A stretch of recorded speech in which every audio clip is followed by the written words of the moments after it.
কাঁচা আম সারা বছর কচকচি ভাব পাওয়ার জন্য আপনি এই টিপসগুলো ফলো করুন আর অনায়াসে কিন্তু কাঁচা আম সংরক্ষণ করে নিতে পারবেন পাকার সিজনেও। তো তাহলে আপনাকে সম্পূর্ণ এই ভিডিওটা দেখার জন্য অনুরোধ রইল। নমস্কার বন্ধুরা, অমৃতা অ্যান্ড কুকিং চ্যানেলে সবাইকে স্বাগত জানিয়ে আবার একটি রেসিপি নিয়ে হাজির হয়েছি। সারা বছর কচকচি ভাব আমে পাওয়ার জন্য আমার এই কয়েকটি টিপস ফলো করুন। তো এই কয়েকটি টিপস ফলো করে কিন্তু আপনি সারা বছর কাঁচা ভাবের যে কচকচি ভাবটা সেটা কিন্তু আপনি অনায়াসে পেয়ে যাবেন। তো চলুন রেসিপিটা দেখা যাক।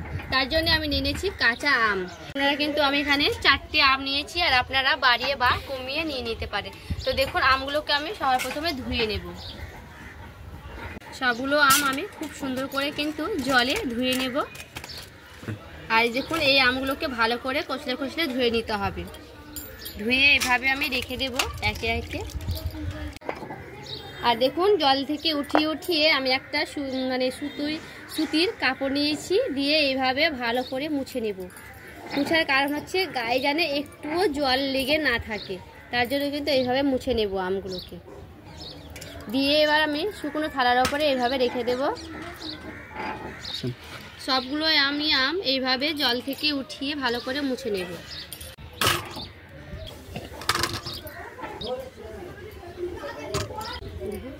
আর এই আমগুলো কিন্তু আমি মুছেছি ভালো করে, কিন্তু ভেতরে কিন্তু একটু জল জলে ভাব আছে, তার জন্য আমি 5 থেকে 10 মিনিট রেস্টে রেখে দেব।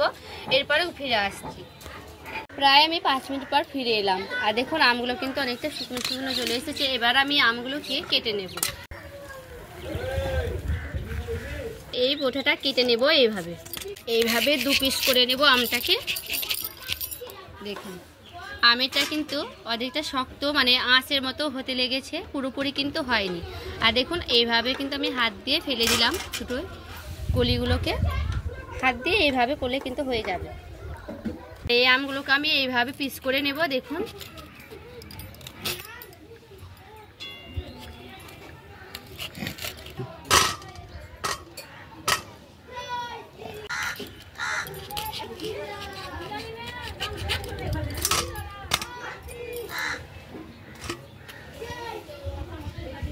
আর দেখুন এই আমগুলো আমি পুরোপুরিভাবে কিন্তু কেটে নিয়েছি। আর দেখুন কত সুন্দর লাগছে কচকচি ভাব সারা বছর সংরক্ষণ করার জন্যে এই টিপসগুলো কিন্তু অবশ্যই ফলো করে নিতে হবে। আর আমি এখানে একটা কৌটো নিয়ে নিয়েছি। আপনারা চাইলে কাচের বয়েম বা যে প্লাস্টিকের আর একটা সাদা কৌটোগুলো হয় সেগুলোতে কিন্তু রাখলে পারবেন। আর আমি কিন্তু এই কৌটোতেই রেখে দেব, তাতেও কিন্তু খুব ভালো থাকবে। আমি একটা কড়াই নিয়ে নিয়েছি, আর কড়াই আমি দিয়ে দেবো 1 গ্লাসের মতো জল। জলটা আমার গরম করা লাগবে, তার জন্য নিয়ে নিয়েছি। এখানে আমি গ্যাসটা চালিয়ে নিচ্ছি, আর আমি কড়াইটা চাপিয়ে নেব একটু গরম হওয়া পর্যন্ত, মানে জলটা যেন গরম হয় তার জন্য। তো জলটা গরম হোক।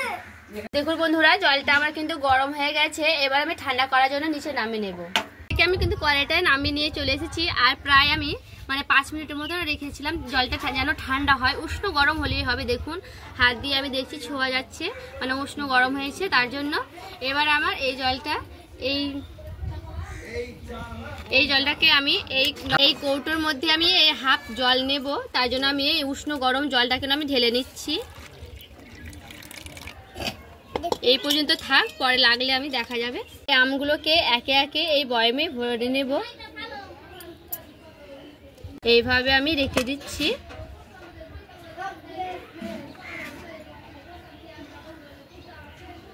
আর সবগুলোকে আমি এইভাবে ভালো করে গুছিয়ে নিলাম। দেখুন সাজিয়ে আমি কিন্তু করে নিয়েছি। দেখুন সবগুলো আমি আম কিন্তু এইভাবে ভালো করে রেখে দিয়েছি। আর ওপর থেকে আমি দিয়ে দিচ্ছি ভিনিগার। 2 চামচের মতো দিয়ে দেব ভিনিগার। ভিনিগারটা দেওয়ার জন্য সারা বছর কিন্তু ভালোভাবে থাকবে। আমি কৌটোটা ভালো করে মুখটা লাগিয়ে নেব। আর এই আমটা কচকচি ভাব আর সারা বছর সংরক্ষণ করে নিতে পারবেন। আর অনায়াসে কিন্তু কচকচি ভাবটা সেই আমের যে সুগন্ধটা সেটা কিন্তু পাবেন। তো বন্ধুরা আমার এই রেসিপিটা ভালো লাগলে অবশ্যই লাইক করবেন, চ্যানেলটাকে সাবস্ক্রাইব করে আমার পাশে থাকবেন।